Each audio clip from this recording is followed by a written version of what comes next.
nous avons vu son étoile en Orient et nous sommes venus l'adorer. L'étoile. L'étoile. L'étoile est un signe. Une fois de plus, Dieu passe par un signe pour se faire connaître. Nous aimerions bien être en contact direct avec le Seigneur, ne pas avoir à chercher le Seigneur, l'avoir directement en face de nous et qu'il nous dise aussi clairement que je vous parle actuellement. Ce serait tellement plus simple. Et pourtant, ce n'est pas ainsi que Dieu fait.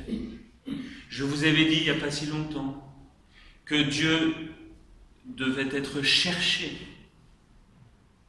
Parce que Dieu se cache derrière des signes.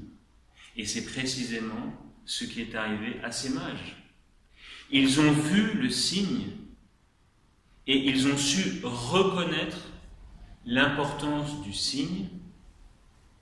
Et ainsi, ils ont suivi le signe et ils sont arrivés à Jésus. Eh bien, nous, c'est exactement la même chose. Nous devons être exactement comme les mages, chercher les signes de Dieu. Et une fois qu'on a vu les signes de Dieu, eh bien, nous avons la souplesse, la docilité pour suivre le signe et ainsi nous arriverons à bon port. Et le bon port, c'est le ciel. Mais avant le ciel, il y a évidemment des décisions à prendre, il y a des choses à faire. Et pour cela, eh bien, le Seigneur nous donne des signes.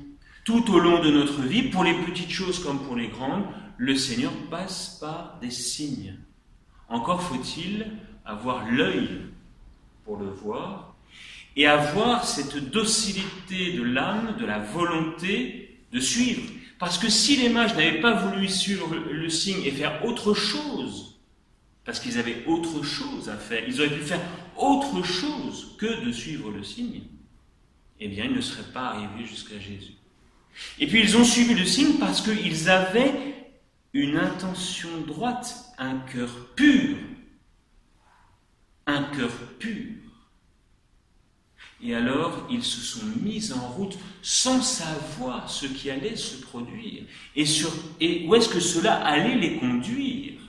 Ils sont partis sur un chemin inconnu. Et quand nous suivons le Seigneur, c'est exactement ce qui se passe. Nous ne savons pas où est-ce que cela va nous mener. Mais le cœur pur fait que l'on suit le signe sans demander quel va être le chemin et qu'est-ce qu'on va rencontrer sur la route.